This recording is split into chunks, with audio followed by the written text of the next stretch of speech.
Paano nabuo at bumagsak ang Soviet Union? Magandang araw sa inyong lahat. Ako si Professor Ipaliwanag ng University of Life. At ngayong araw ipapaliwanag natin ang isang bansa na parang barkadahang nagsimula sa matinding pangarap. Lumaki ng napakalakas. Tapos nauwi sa, ay nako, hindi na tayo compatible. Pag-usapan natin. Dito, sa The Taglish Explainer. Ang topic na ito ay mula kay Pichu Pichu. Salamat sa suggestion mo and shoutout sa mga estudyante Korean sa Russia. Noong unang panahon, ang bansang Russia ay pinamumunuan ng hari na tinatawag na Tsar. Isipin ninyo na parang emperor siya na may unlimited admin privileges. Pero problema, maraming tao ang naghihirap habang ang maharlika ay kumakain ng steak. Ang mga ordinaryong tao naman ay parang, "Boss, kahit tinapay lang." Pagdating ng 1917, sumabog ang galit ng mamamayan. Nagkaroon ng revolusyon na tinatawag na Russian Revolution. Dito pumasok ang isang lalaking kalbo na may napakalaking ambisyon, si Vladimir Lenin. Siya ang nagsabi, "Mga kasama, hindi dapat mayaman lang ang yumayaman." Parang group chat admin na nagdeklara, lahat ng resources, sharing tayo. At dito ipinanganak ang ideolohiya ng komunismo. Ang konsepto ay simple. Walang sobrang yaman, walang sobrang hirap. Lahat ay nagtutulungan, parang pamilya.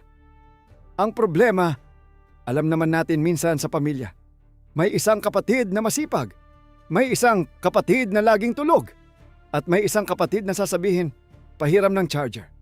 Pero hindi na ibabalik kailanman. Noong 1922, opisyal na nabuo ang Soviet Union o USSR. Ang ibig sabihin nito ay Union of Soviet Socialist Republics. Isa itong pagsasama-sama ng 15 bansa sa ilalim ng iisang pamahalaan. Kasama rito ang mga bansang magiging Ukraine, Belarus, Kazakhstan, at marami pang iba. Sa madaling salita, parang giant cooperative. Pero napakalaki. As in sobrang laki. Parang isang higanteng kumot na nakabalot sa kalahati ng mundo. Pagkatapos namatay si Lenin. At dito, pumasok ang isa pang kilalang leader, si Joseph Stalin. At mga estudyante, ito ang panahon na naging superpower ang Soviet Union.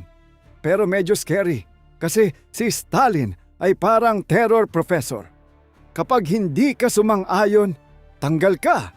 Kapag kumontra ka, tanggal ka rin. Maraming tao ang nakulong at namatay sa panahon niya.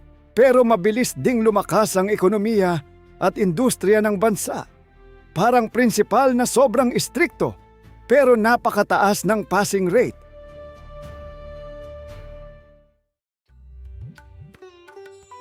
Pagkatapos nito, sumiklab ang World War II. Nakipaglaban ang Soviet Union kay Adolf Hitler at sa Germany. At malaking bahagi sila sa pagkatalo ng Germany. Pagkatapos ng digmaan, mas lalo silang lumakas.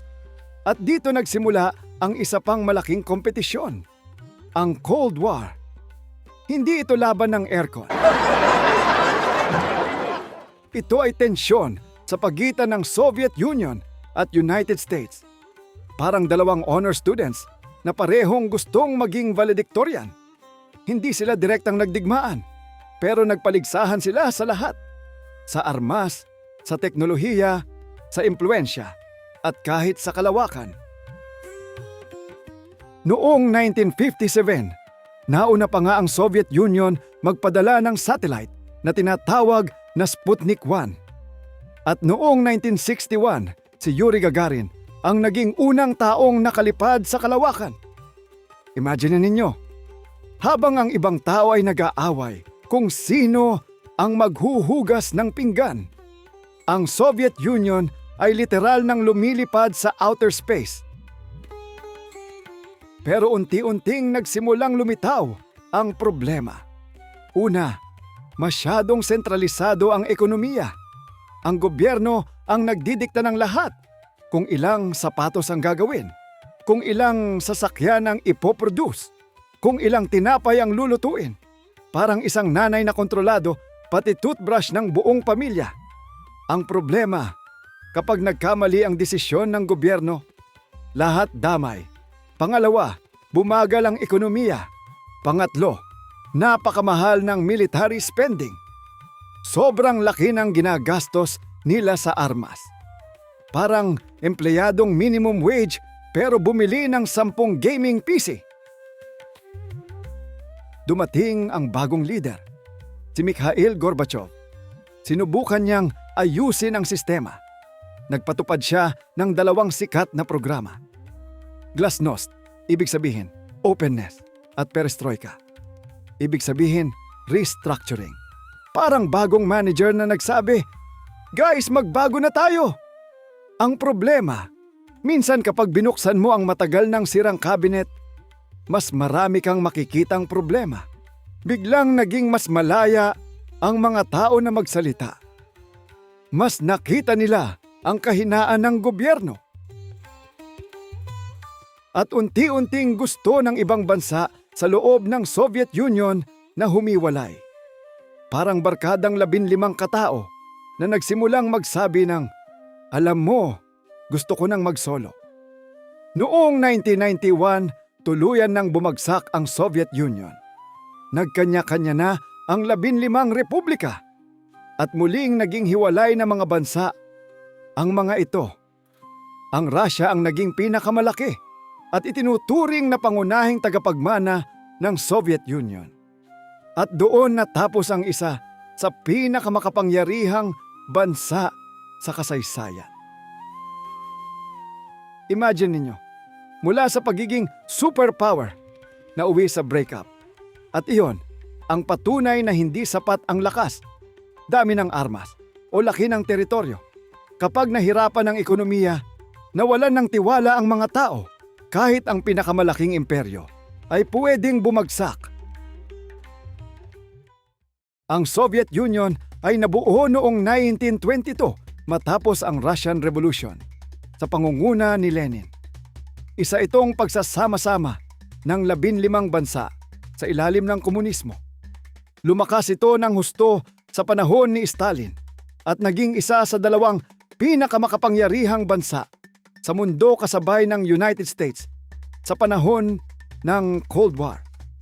Ngunit dahil sa mabagal na ekonomiya, sobrang gastos sa militar, kakulangan sa kalayaan, at mga reformang ipinatupad ni Gorbachev, unti-unti itong humina hanggang sa tuluyang mabuwag noong 1991. Ang aral, kahit gaano kalaki ang isang organisasyon, bansa o barkada, kailangan pa rin ng balanseng pamamahala, tiwala ng mga tao, at kakayahang magbago para manatiling matatag